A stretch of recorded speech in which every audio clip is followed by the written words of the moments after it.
పద్మజాధార మీ అభిమాన నాయకురాలు, women leader. So మీరందరూ గుర్తుపట్టారా? సో చాలా కాలమైంది. ఈరోజు నేను ఎందుకు మీ అందరి ముందు వస్తున్నానంటే, నేను ఒక ఉమెన్గా చాలా హ్యాపీగా ఉన్నాను నా.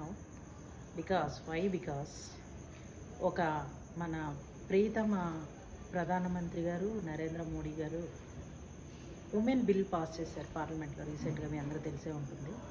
సో ఉమెన్ బిల్ వల్ల మన సొసైటీలో ఉమెన్ చాలా బెనిఫిట్ అవుతారు. రేపు రాబోయే ఎలక్షన్స్లో, కమింగ్ ఇయర్స్లో ఉమెన్కి కూడా పవర్ వస్తుంది, సొసైటీలో జెండర్ ఈక్వాలిటీ వస్తుంది.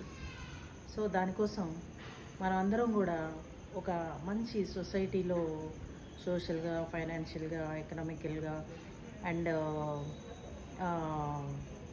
So awareness, women empowerment awareness, education, health, తర్వాత ఒక పర్ఫెక్ట్ ఉమెన్గా మనము ఉండాలని నేను ఆశిస్తున్నాను.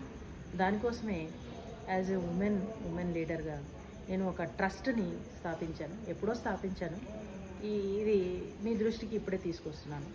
భవతి ఉమెన్ ఎంపవర్మెంట్ ట్రస్ట్ అంటే మహిళలకి మహిళా సాధికారత అనేది ఈ యొక్క ట్రస్ట్ యొక్క ముఖ్య ఉద్దేశం.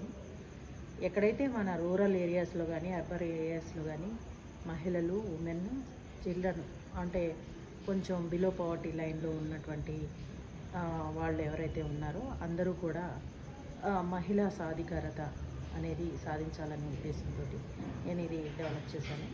సో అందరూ కూడా మంచిగా ట్రైన్ అయ్యి అవేర్నెస్ డెవలప్ చేసుకొని రేపు రాబోయేటువంటి ఇయర్స్లో ఫుల్ ఫ్లెడ్జ్డ్ పవర్గా ఈ సొసైటీకి యూజ్ అవ్వాలని నేను ఆకాంక్షిస్తున్నాను. సో మీరందరూ కూడా నాతో ఉన్నారని చెప్పేసి నేను స్ట్రాంగ్గా బిలీవ్ చేస్తాను. Thank you for giving opportunity.